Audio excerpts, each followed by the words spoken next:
यानंतर नागपूरमधून बातमी। नागपूरमध्ये भाजप आणि राज्य सरकार विरोधात काँग्रेसचं चिखलफेक आंदोलन सुरू आहे।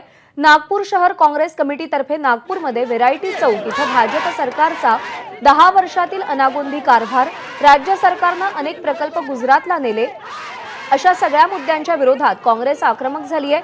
2 दिवसांपूर्वी भाजपने नाना पटोले यांच्या विरोधात आंदोलन केलं होतं, त्यांच्या प्रतिमेला चिखल फासला होता आणि त्यानंतर आता काँग्रेस देखील आक्रमक झालेली आहे। चिखल फेको आंदोलन केलं जाते काँग्रेसच्या वतीने।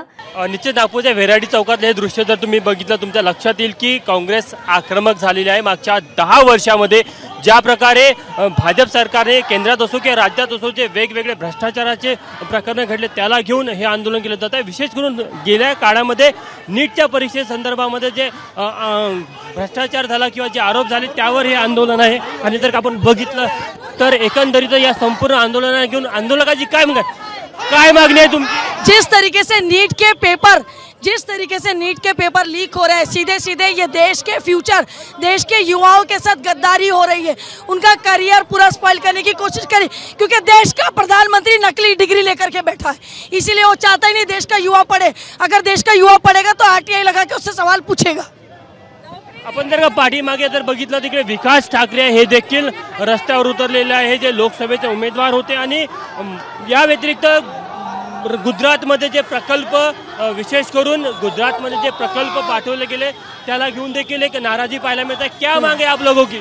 हमारी मांगे है जो नीट की जो इतनी बड़ी वो हुई है उसका निषेध है, और नाना भाऊ का जो इन लोगों ने निषेध करा था, तो ये कुछ कीचड़ से बनने वाली सरकार ये क्या कीचड़ का निषेध करेंगी। और यहाँ हमको पुलिस वाले ने रोका, इसलिए हम रोड जाम कर चक्का जाम कर यहाँ भी आंदोलन चालू है।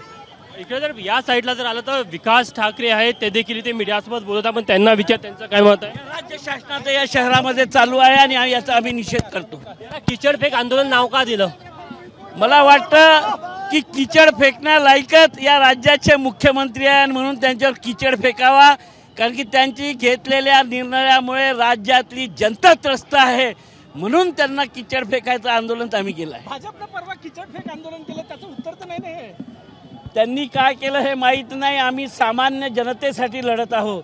सामान्य जनतेच्या हिताचे निर्णय हे राज्य शासन घेत नाही आहे आणि त्याचा विरोध म्हणून आमचं आंदोलन, त्यांचं आंदोलन कशाला होतं हे आम्हाला माहिती नाही आहे।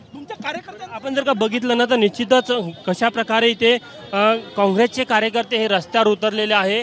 वाहतुकीची देखील कोंडी झालेली आहे, पोलिसांचा देखील तितका चोख बंदोबस्त आपल्याला पाहायला मिळत आहे। सुरुवातीला अत्यंत शांततेमध्ये हे आंदोलन सुरू होतं, मात्र एकाएक काँग्रेसचे कार्यकर्ते रस्त्यावर उतरले। त्यांनी बॅरिकेडिंग जी इथे पोलिसांनी लावली होती ती तोडून फेकली आणि त्यानंतर मग ते इथे रस्त्यावर उतरले। सध्या पोलीस या संपूर्ण आंदोलनावर या परिस्थितीवर नियंत्रण ठेवून आहे। मात्र जर का आपण बघायचं झालं तर मोठ्या संख्येने ते पोलिसांचा जो फौजफाटा आहे तो आपल्याला पाहायला मिळत आहे आणि सध्याच्या परिस्थितीमध्ये काँग्रेस अत्यंत आक्रमक झाल्याचं पाहायला मिळत आहे। तुषार, धन्यवाद दिलेल्या सगळ्या अपडेटसाठी। एबीपी माझा, उघडा डोळे बघा नीट।